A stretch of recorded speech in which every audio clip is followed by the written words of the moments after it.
Hello and welcome everyone to today's episode of this conversation series in celebration of International Coaching Week.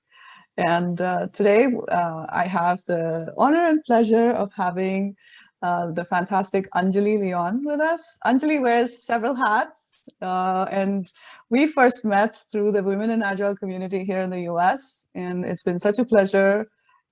We've done quite a bit of collaborative work, but I think the thing that I really enjoyed about knowing you, Anjali, is the um, uh, collaborative work that we do in terms of sharing ideas and coming up with ideas. And we do it over text. That's just Yes. phenomenal. Yeah, so thank you so much for taking the time to be here with us today, Anjali. So Anjali, like I said, wears many hats. She is started off in the technology space, serves as an agile practitioner. She's a coach, a facilitator, and she brings more than 2 decades of a powerful blend of technology and organizational leadership experience. And she uses that to help individuals and organizations navigate complexity. One of the things I know that Anjali has been doing a lot of work in is in the space of product leadership. And Anjali specializes in taking an adaptive, value-driven and values-based approach to product, people, and personal leadership. She's an entrepreneur and is a conference speaker, a community builder, and she founded the South Florida chapter of Women in Agile community, and she's on the advisory board of prokanban.org. So once again, Anjali, welcome, and thank you so much for being here with us today. Thank you, Meenakshi. And I'm excited to have another collaborative endeavor with you. And I love that you pronounce my name correctly. Of course. Absolutely. Thank you so much. So, before we get into some of the questions that we have for today, I'd love to hear your story around your business and how you set it up and what got you to PPL coach. Oh, well, I would say by accident when I became an entrepreneur. I was, like you mentioned, I was a technologist for many years, software engineer, and then director of product management at the company that I was working at. And at the same time, our organization had started putting Agile into practice, and I was leading that effort. And I loved what the process made possible, not only for the organization, but for all of us who worked there. And when people were able to really tap into what made them shine, not only did the organization do well, but they thrived, they came alive. And I have to say that I got a little bit addicted to seeing that. And our company was fairly small. And so I had kind of run out of runway there and was looking for where I could do more of it. And so I had been in that company for many years and loved the people there, didn't quite know where I would go, be able to find a similar setting, but a larger place for me to work in. And so I decided to do some consulting work and to kind of scout around for the organization where I would land. And so I reached out to some of the people in the Agile world that I had kept in touch with. And one of them gave me my first foot in the door. And you might know him, Sanjeev Augustine, Yes, from Lightspeed. Yeah. And he found just the right opportunity for me. I'm so grateful for that. And in the process of that, so I learned to become a consultant, which was quite a learning experience, I have to say, and scary. And now I look back and it feels silly, but it was quite daunting. But I had the mentorship from him and his team to help me through that. And that gave me some feedback on the effectiveness of me bringing agile ways of working to more than just the organization that I was in. And it felt really good. People were responsive. But I also started realizing I kind of like this feeling of autonomy and independence that came from being a consultant. And as I got a little more of a stable footing in that space, I recognized that a lot more of my creativity was emerging. I was able to put many of those ideas that would just be floating in my head into action, and with nobody to ask permission of. It was quite liberating. And I, and work-wise, just one engagement led to the next, and then slowly I started getting in direct clients. And when I suddenly looked back, I realized, oh, I guess I'm an entrepreneur. I'm creating new things. I have my own clients, and I'm able to do this thing. And now, unless there's a really amazing company that speaks to my values and is doing things in the world that I can contribute to in a meaningful way, I think I'm really happy where I am. So PPL coach emerged from that journey. It was first, it was more, I thought of it as a pragmatic way of managing projects. And so my company was called Pragmatic Project Leadership. And in the course of my own Agile journey, I recognized the needed shift from thinking about things in terms of projects to thinking in terms of evolving and long-lived products and services. And the meaning behind our work, the purpose with which we actually engage in our work world became more and more important to me. And so pragmatic project leadership transformed to purposeful professional leadership. And I, through my current work, really help people, mostly it's individuals who operate in teams or their managers and leaders, really learn the new skills and strategies that we need for navigating the world that we're in, which is constantly changing and increasingly complex. And my own intention is to help them do it in a purposeful and meaningful way. So that's where I've landed. I am a people person, so the PPL feels really aligned to who I want to show up as a people coach. That's such an inspiring, fantastic story, Anjali. Thank you so much. Well, thank you for letting me share it. I don't get much of a chance to kind of reminisce. Absolutely. And, as part of this conversation series where this is my attempt to connect with different aspects of my own career, including coaching, that has sort of evolved over the past few years, and then to look at coaching as an industry, because that's one of the things I'm a big part of at the moment, and to look at how things have evolved in the past and how might the future be shaping up. And so I find your work and what you've accomplished and what you're currently working on, it's at this amazing intersection of coaching, of entrepreneurship, and also agile ways of working. So I'm really excited to have this conversation with you. And so, starting this off with you sharing the story of how you've built your business and how you got into it, and your own story around that is, I think, just the perfect way for us to start this off.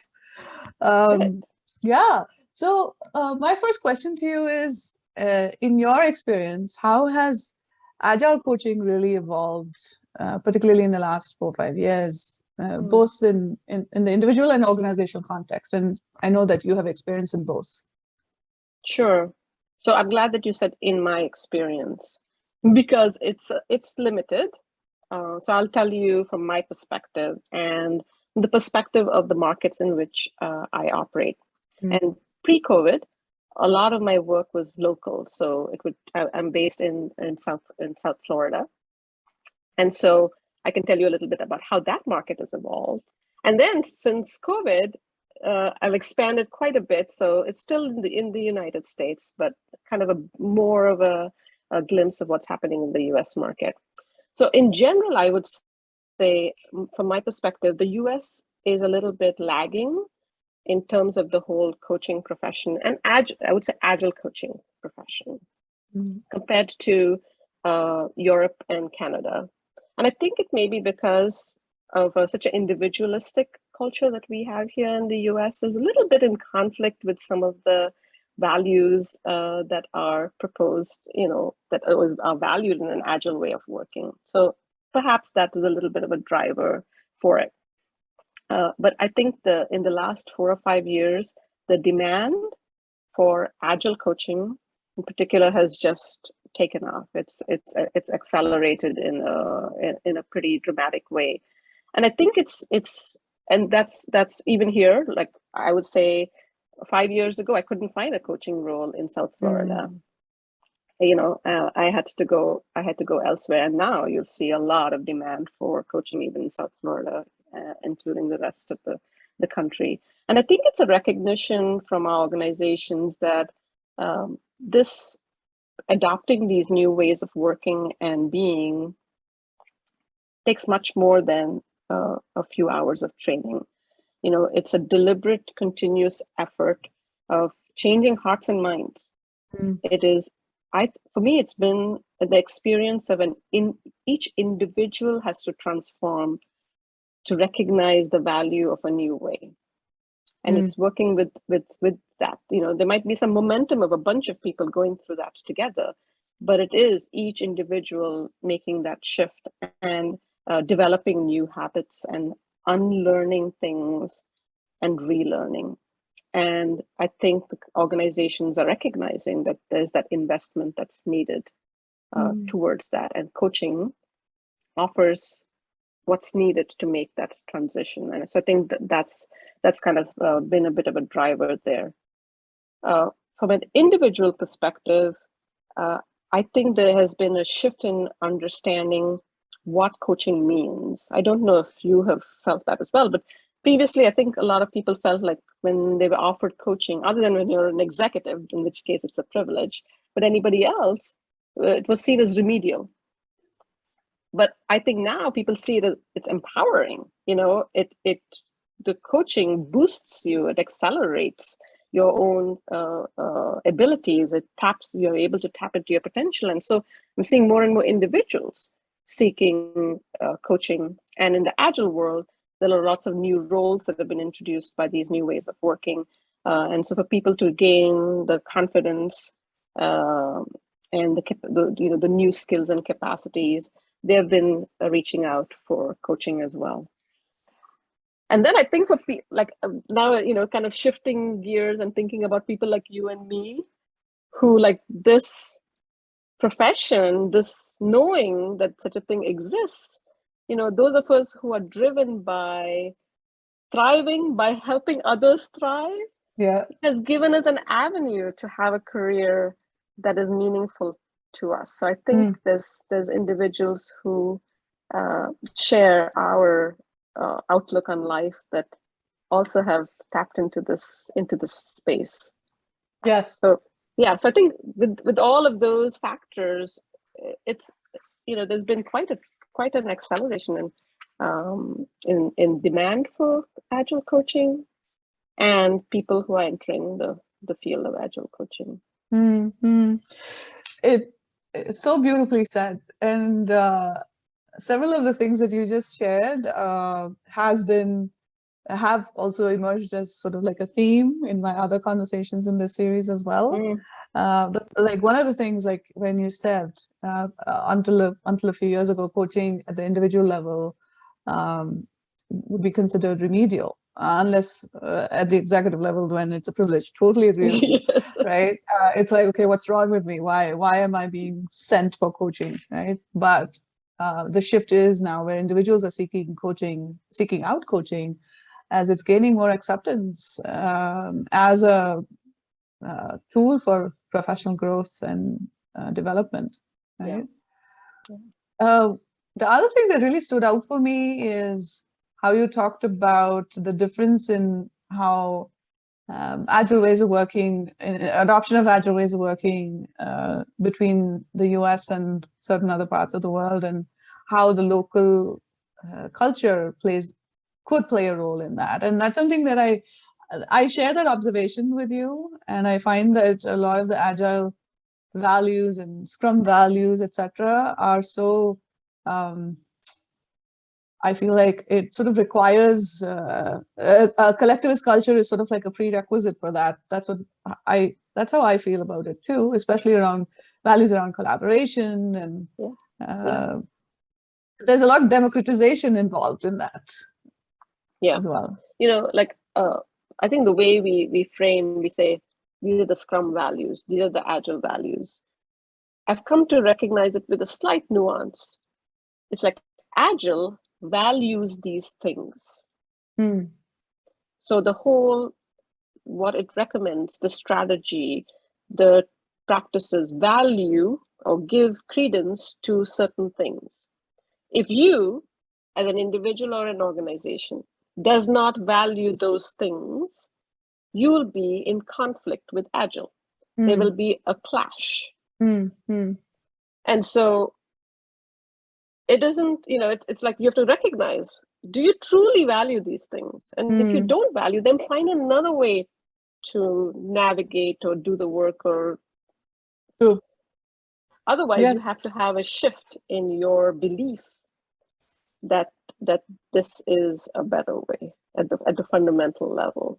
And so a collectivist culture naturally, I think, values many of the things that Agile values. True. Right? I like the way you said that. And it also brought me back to something you said earlier on, that even within an organizational context, change really happens at the individual level, and that sort of multiplies, right? There can be increased momentum with a group, but the change of heart and behaviors have to happen at the individual level. And that's, and I think that kind of ties back to an increased acceptance of coaching at an individual level as well, right? Because then folks can learn those skills by themselves as well. So this actually leads us to the next question I had for you is, what might be some other barriers to creating positive impact through it? You know, not everybody is ready for the investment in coaching, right? Not the financial investment, like the actual work it takes to unlearn and relearn. And I think that with Agile, I'm only going to talk about the Agile coaching world, because in a professional coaching world, I think people actually come seek the coaching. In an Agile coaching world, sometimes somebody else makes the decision for somebody to be coached or for a team to be coached. And so when it doesn't happen voluntarily, there's natural resistance to it. So that's one, where you cannot create the impact because you cannot coach somebody who does not want to be coached. And sometimes organizations bring in a coach to fix somebody. And you know, we cannot fix anybody. So I think those two, I feel like, are the, you know, where we cannot make the impact that the coaching, the potential that coaching has is impeded by that kind of situation. And I think from in an organization, you know, up until recently, I think this is shifting now. Up until recently, Agile coaching was kind of relegated to the team. So a coach comes and works with the teams and helps them adopt new ways of working. But for true transformational change, coaching needs to happen at every level of the organization, you know, and particularly in the middle. Like typically leaders, top leaders get coaching, and now the teams are getting coaching. But the middle tier, they're left kind of on their own, and they need to understand how they fit into the new world and support them in that transition. Is probably the most difficult for them. I know that you focus particularly with this set of leaders. So I think if there's not that attention and investment in them, then it can impede the whole impact on everybody else. So that's another place that I see kind of is a barrier where we're not offering this to everybody in the organization. And the third thing that I'm thinking about is fear. Right? There's a lot of fear in this time of uncertainty, fear of unknown, fear of, do I have a place in this new space? And that like generates some resistance, lack of trust. Like there's a lot more that we have to work with or work through to create the impact that we could create if fear was not an impeding factor. I don't know. What about you? What all have you seen? Several of the same things that you called out, whether or not there's choice involved for the client in being coached, and sometimes understanding. I think the other thing I would add is not understanding the difference between coaching and mentoring. And where the expectation from the client is that I, as a coach, am going to tell them what to do. And that can be very frustrating. And I've seen that even in the professional coaching space where, it's somebody, maybe the client who chose to work with me. And I did go over this whole thing around how coaching would work. But then when they're actually in a coaching conversation, it can be a little bit frustrating for them that I'm not telling them what to do. So that is another piece. And in the organizational context, especially in the context of agile coaching, one other thing I have experienced is sometimes it can be hard for us as agile coaches to really show tangible value. And the impact that we create is sometimes, is more often than not seen over a period of time. And it's not this instant gratification, and you're not able to whip up numbers to show the ROI, right? So the change in behavior is harder to measure and tabulate and all of that.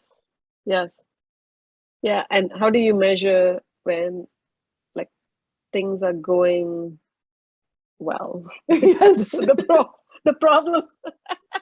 Exactly. The problem, you have avoided the problem from happening. But how do you know that the problem would have happened otherwise? Exactly. Yeah, I know. And then that was something that came up in my conversation with Priya Ramesh, and we talked about, and that too, even in professional coaching, is like, how do you show the ROI, and what are some ways of showing tangible progress and measuring the impact, and I think that kind of extends to agile coaching as well. However, I do see that as an opportunity for us as coaches to figure out how to demonstrate value in a tangible sense that makes sense to business leaders and technology leaders. I think that's an opportunity for us. Yeah. So, I've never it's never bothered me. I engage in a lot of conversations and really want to understand the pain points and needs of the team, the pain points and needs of the leaders. And so I've never actually been asked to show tangible value that I produce. And I think I've been very thoughtful about knowing when it's time for me to go. And I've been the person who has made that choice. Sometimes it is because I've taken them as far as I can take them, and they need another person to guide them through the next set of steps, particularly in agile coaching world, right? Where you get to that place, or they're not willing to do the work anymore, or they have, to do the next level of work. And so they might need a little bit of a breather, and I'll give them that. So I think I've just developed the trust in the people that I work with, that I'll be there as long as I'm bringing value and I am getting value. So maybe I'm my own assessor of that. So I've never felt like the need to show tangible business results, but maybe I should think about it. I think when you shared that, what came up for me was, I think it also depends on the nature of the engagement, whether you are an in-house coach or whether you are a consultant coming in. I think the buy-in is different sometimes. That's true. That's the other difference I've noticed as well. So, but yeah, I'm not surprised that you don't have to prove yourself. You've done more than that. You never quite know. I might be complacent in that. Suddenly somebody will ask me to give them some metrics, and right now, like any of my clients listening to this might say, "Oh, we need some metrics from you." I'll have to go like get a NPS from the teams and people that I work with or something. Yeah. So, a few things that you touched on as you were sharing your response to this is, the emphasis on trust, the emphasis of sort of, as a coach, you work yourself out of that role, and that self-awareness and curiosity. You talked about some of those, aspects of being a coach and competencies that get talked about as well. So in your view and also your experience, how might having that coaching mindset? So to me, everything that you shared, this is like having that coaching mindset. So first of all, what would you call a coaching mindset?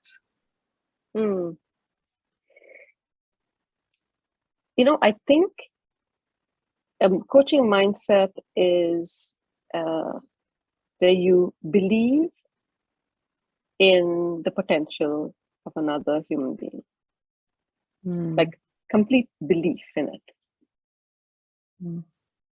And powerful. You're there to help them come fully alive, like it's in them. You're there to help them sing that song that's in their heart. How beautifully said. And you believe that there is a song in their heart and that they have the ability to sing that song, right? Like that's the coaching mindset to me. And like, I don't know about you, but growing up, I had teachers who had that belief in me when I did not have it in myself.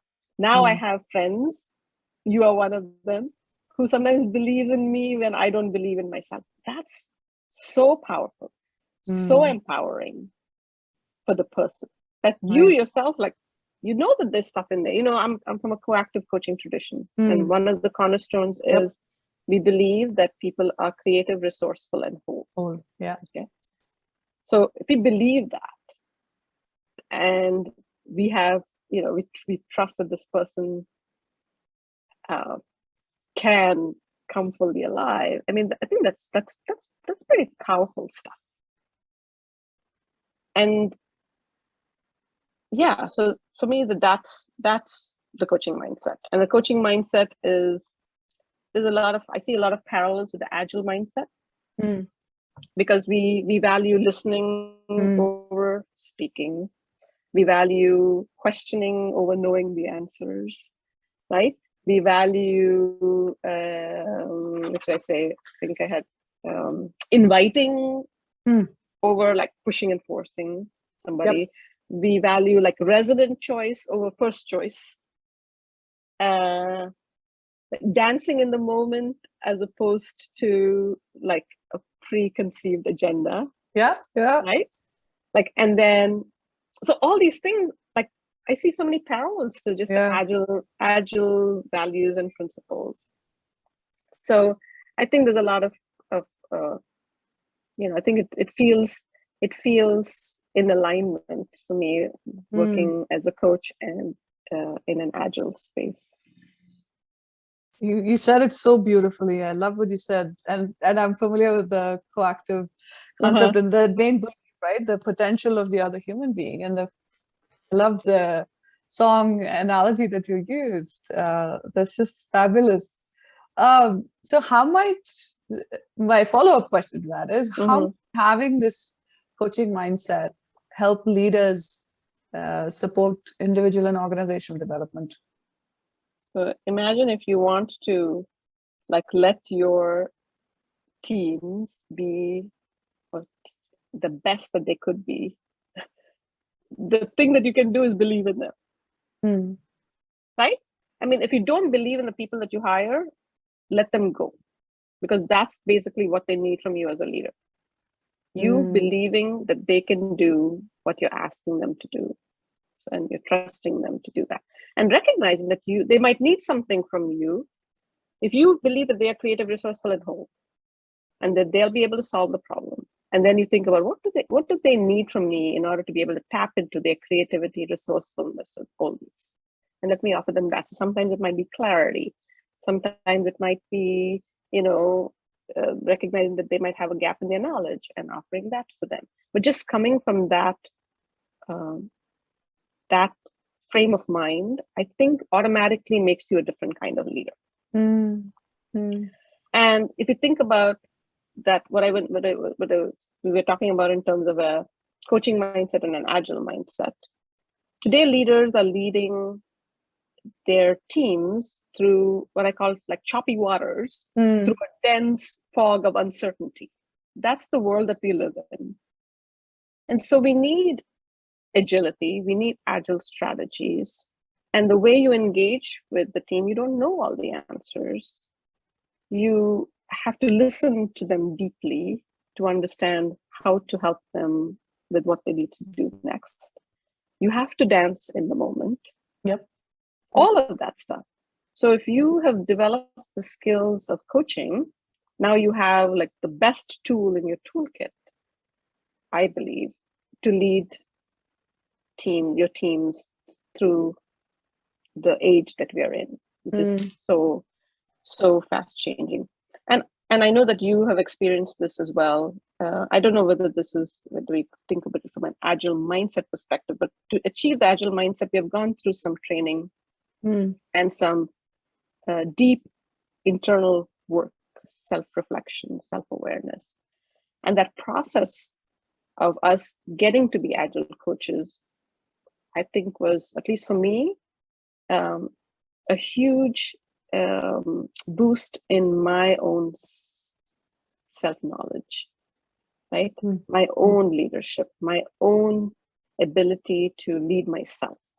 You talk a lot about personal leadership. So even from that context, I think leaders would just imagine them feeling like confident and comfortable in whatever space they enter, with a calmness and a presence that really we develop from our coach training. Absolutely. There's so much wisdom you just shared in just those few minutes. But what really resonated with me is the coach training journey for me has been, it started off as more like sort of an academic quest, if you will, but then it quickly, within the first 2-3 sessions, it just shifted and it became a journey of personal transformation. And I've shared this before as well, that it has really elevated the quality of my conversations with everyone, not just, so I feel like the coaching mindset is slowly becoming my go-to stance. Yes. Right? In most conversations. Yeah. And I find that to be deeply impactful for myself. Yeah. Yeah. Thank you for sharing that. You're welcome. It's been my, the joy of that experience is shared. Yeah. I think. Yeah. It's a gift. Yes, no doubt about that. And I think that earlier on, one of the things you had said is, if that's what fills our cup, now we have this opportunity of making that a career, right? You had mentioned that earlier. And the coaching industry gaining strength is offering folks like us that avenue where we can support others in their development, right? So that really stayed with me as well. I do want to go back to something you talked about. You gave us a few examples of how leaders can benefit from having that coaching mindset or the coaching stance. Can you share a couple more examples of what those actions will look like Mm, from a leader standpoint? I think the main thing is with the coaching mindset, you really learn the art of listening, and you value listening. And I think that's one of the biggest gifts we can give somebody, to just truly listen to them. So I, from that perspective, I know that there are some organizations that have like listening sessions where the leaders just come in to not to make the decisions, to voice their opinion, to share anything. They're just there to listen to the employees and how much they could learn from it. I know that there was another organization where I think it was Steel Chase. I heard this on a podcast and I thought that it was so brilliant, where the leaders were asked to just come in and ask the team 3 questions. What's getting better? I think maybe what's getting better, what's getting worse, and how do you feel? With no solutioning, nothing else. And they had to just bring back what they heard. Wow. So I think, and from a coaching stance, you come in with that calmness to be able to hear, to be able to listen. So that's one. And I think just the coaching helps us be present in the moment, right? We have to kind of go with what is showing up for our client and help them move from there.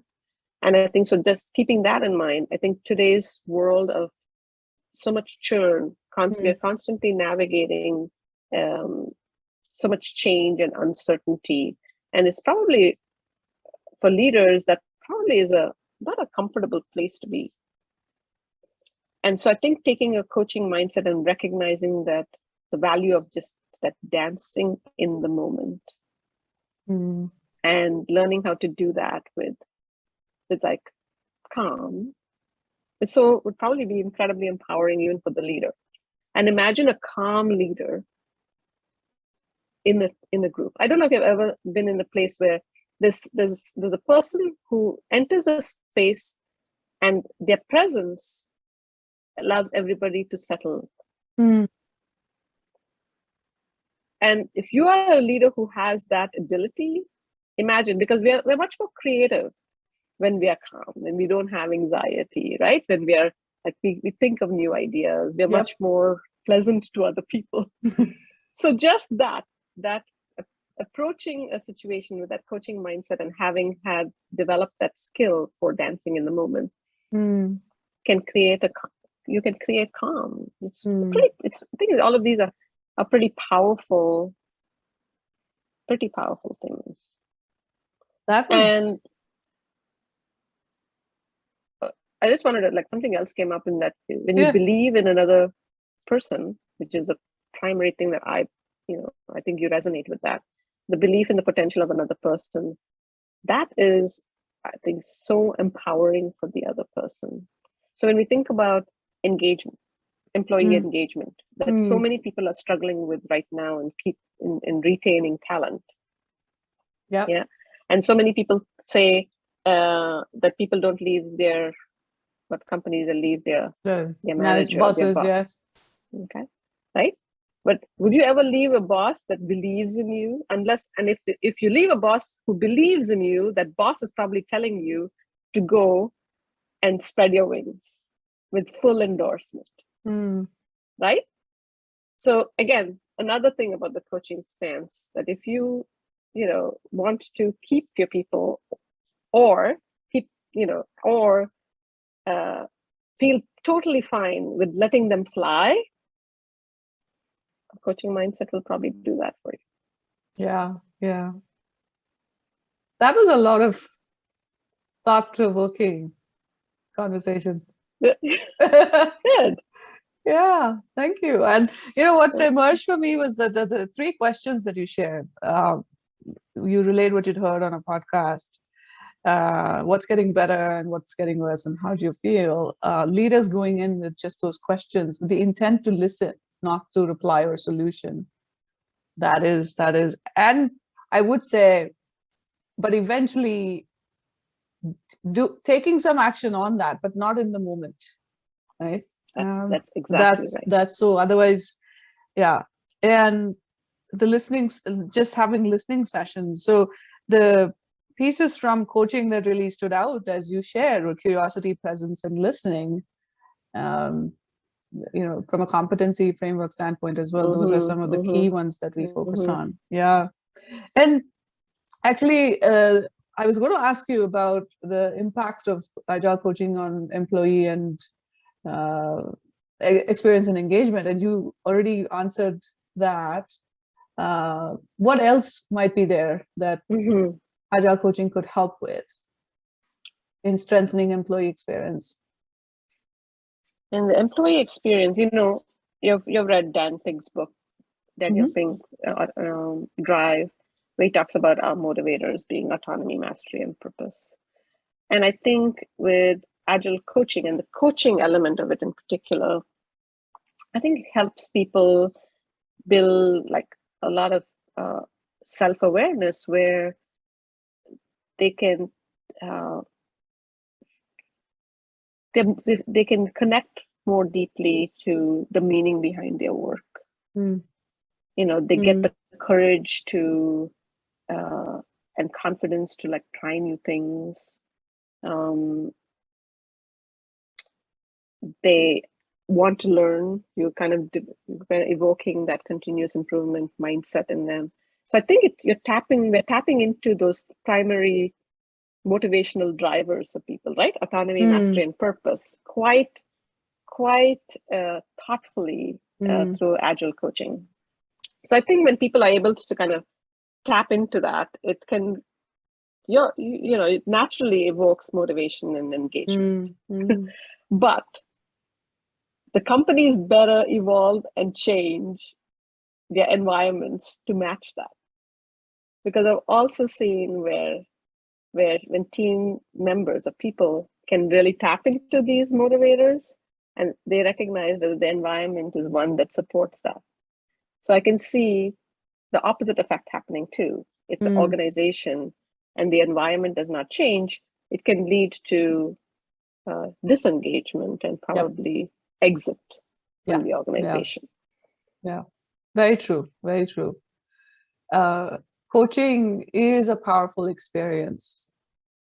And those of us that are prepared to do the inner work are usually the ones that will seek out coaching and will continue to engage in those conversations, because it's a lot of hard work. And I think that it's a lot of hard work for the coaches as well, to always stay focused on what's emerging, right? But I think for the coachee or the client as well, it's a lot of hard work, because there's that commitment to take some action on what's emerging. So That's yeah, right. yeah. Having said all this, Anjali, as we begin to wrap up our conversation, what's your message for aspiring coaches, professional and or agile? All right. Well, I can speak more to agile coaching, though I also operate as a professional coach. I don't have as much experience in that space to offer advice. But I think for any form of coaching, I think what we are embarking on is what I think of as a lifetime investment of continuous learning and belief in humanity. That's what you're embarking on. And we have some trade-offs that we're making. We're trading off the kudos and the awards and the titles and the financial windfalls for deep fulfillment in the success of other people. So if you are up for that, I say run towards it, right? Yeah. But if you're getting into it because right now it's lucrative and it's in high demand and potentially you could make a lot of money, but you don't have those two first things, I say, please don't call yourself a coach. Call yourself a consultant. Do that from that perspective, or a guide or whatever, because this is a profession that has a lot of we are affecting people's lives, and I think we have to take that seriously. So that's my little spiel about it. But I think if you're up for it, there's wonderful programs now that are available for like agile coaches and professional coaches. For agile coaching, there's a lot of, in the agile world, like, you know, the accreditation bodies have a lot of programs that they're offering that can support that, or you can create your own path. I think with agile coaching, you need a good, healthy blend of agile knowledge and practices and techniques. And so you might get that from a certain space. And then there's the whole world that every time I look, there's more and more like delicious things out there waiting in terms of professional coaching. Yeah. To explore and bring in more modalities into our practice. And so I think it can, you know, a lifelong commitment to continuous learning. There'll be enough things to keep us very interested, busy, and being able to bring all of that back. So I'd say explore. And the last thing I think I would leave with is what I've realized for myself is that get yourself a coach. All of us, as a coach, we need a coach. Yep. We see the value of coaching. So get yourself a coach, maybe a coach mentor if you're starting out, and who can kind of support you on the journey. But I think those are what I would say to my younger self. I'm still saying to myself now. That is such pragmatic advice, I would say. Yeah, going back to my roots of pragmatic. Yeah, yeah, and I loved how you called out that really be clear about why you're getting into this space, and especially in the world of agile coaching, there's a lot of us that use that term sometimes rather loosely, and I noticed the empathy in you when you actually gave a way out to folks who want to do this opportunistically and say, hey, call yourself a consultant, don't call yourself a coach. And I loved how you created space for everyone to operate in that. Yeah, I think we need everyone. And I think the agile competencies that we bring to the table are wide. There's room for a lot, right? We have to step in as teachers, as mentors, as facilitators, as coaches, and with the, you know, you can pick a domain to focus on. There's a lot of space there. But when it is the word coach, I think that we have, like I myself, early on when I didn't understand it well enough, I think used it incorrectly. And I think that we have to, you know, understand the responsibility that comes with it.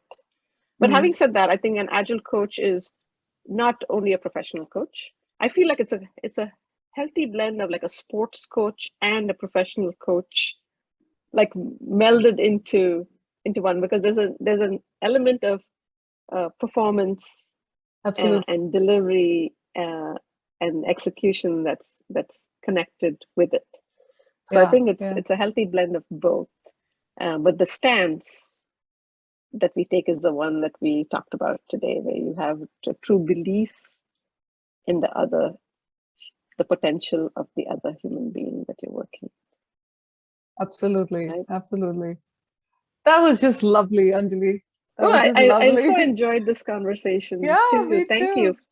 Absolutely. Thank you for creating the space for this and engaging in this conversation. Certainly. And, I can't possibly let you go today without talking to us about the quote that you have on your Zoom background. Oh, yeah. I think for many of us women, this is an inspiring person. So the quote reads, "Fight for the things that you care about, but do it in a way that will lead others to join you." And I think Ruth Bader Ginsburg was a pretty badass woman. Absolutely. But somehow we like wanted to be badasses with her. So yeah, she's an inspiration. Absolutely. And those of us that are listening to this or watching this from outside of the US, she was one of our Supreme Court justices, one of the few women. And she sadly passed away a couple of years ago. And she's also known as RBG. Yeah. So what does this mean to you, Anjali, this quote? Is to, without apology, stand up for the things that I believe in.